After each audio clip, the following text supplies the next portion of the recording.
चलो बच्चों, ये प्रश्न को देखते हैं। तो प्रश्न में दर्शाया अभिक्रिया के वेग को प्रभावित करने वाले विभिन्न कारकों की व्याख्या कीजिए। आइए मुख्य अवधारणा की चर्चा करते हैं। मुख्य अवधारणा। तो प्रश्न में क्या दे रखा है, अभिक्रिया के वेग को प्रभावित करने वाले विभिन्न कारकों की व्याख्या कीजिए। यानी कि हम कह सकते हैं कि कौन सा हमारा कारक है जो हमारे अभिक्रिया के वेग को प्रभावित करेगा, उन कारकों को हमें बताना है। तो अभिक्रिया के वेग को प्रभावित करने वाले कारक, तो अगर हम पहला देखें तो पहला हमारा क्या होता है, अभिकारक अणुओं की सांद्रता का प्रभाव। अणुओं की सांद्रता का प्रभाव, तो इसमें हमारा क्या होता है, निश्चित ताप पर अभिकारकों की सांद्रता बढ़ाने से अभिक्रिया का वेग बढ़ता है। निश्चित ताप पर अभिकारकों की सांद्रता बढ़ाने से अभिक्रिया का वेग बढ़ता है। यहाँ पे हमने क्या देखा कि निश्चित ताप पर अभिकारकों की सांद्रता बढ़ाने से अभिक्रिया का जो हमारा वेग होता है वो हमारा बढ़ता है, क्योंकि हमारा क्या होता है, अभिकारक अणुओं की सांद्रता बढ़ जाने से हमारा क्या होता है, अणुओं के मध्य टक्करों की कुल संख्या बढ़ जाती है, इसलिए हमारा क्या होता है, यहाँ पे हमारा वेग बढ़ जाता है। तो अगर हम दूसरा देखें, ताप का प्रभाव।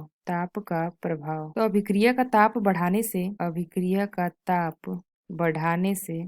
का वेग बढ़ता है, क्योंकि ताप वृद्धि से प्रभावी टक्करों की संख्या बढ़ जाती है। तो यहाँ पे हमने क्या देखा, अभिक्रिया का ताप बढ़ाने से अभिक्रिया का वेग बढ़ता है, क्योंकि अगर हम देखें तो ताप वृद्धि से जो हमारा प्रभावी टक्करों की संख्या क्या होती है, बढ़ जाती है। तो अगर हम तीसरा देखें तो तीसरा हमारा क्या होता है, उत्प्रेरक का प्रभाव। उत्प्रेरक का प्रभाव, तो यहाँ पे उत्प्रेरक का प्रभाव, तो इसमें हमारा क्या होता है, उत्प्रेरक अभिक्रिया की सक्रिय ऊर्जा यानी कि EA का मान लोअर कर देता है, जिससे सक्रिय अणुओं की संख्या बढ़ जाती है। अतः हम क्या करते हैं, उत्प्रेरक की उपस्थिति में अभिक्रिया का वेग बढ़ जाता है। तो अगर हम चौथा देखें तो चौथा हमारा क्या होता है, अभिकारकों का पृष्ठ क्षेत्रफल। तो इसमें हमारा क्या होता है, अभिकारक अणुओं का पृष्ठ क्षेत्रफल अधिक होने पर अभिक्रिया का वेग अधिक होता है। पांचवा अगर हम देखें तो प्रकाश का प्रभाव।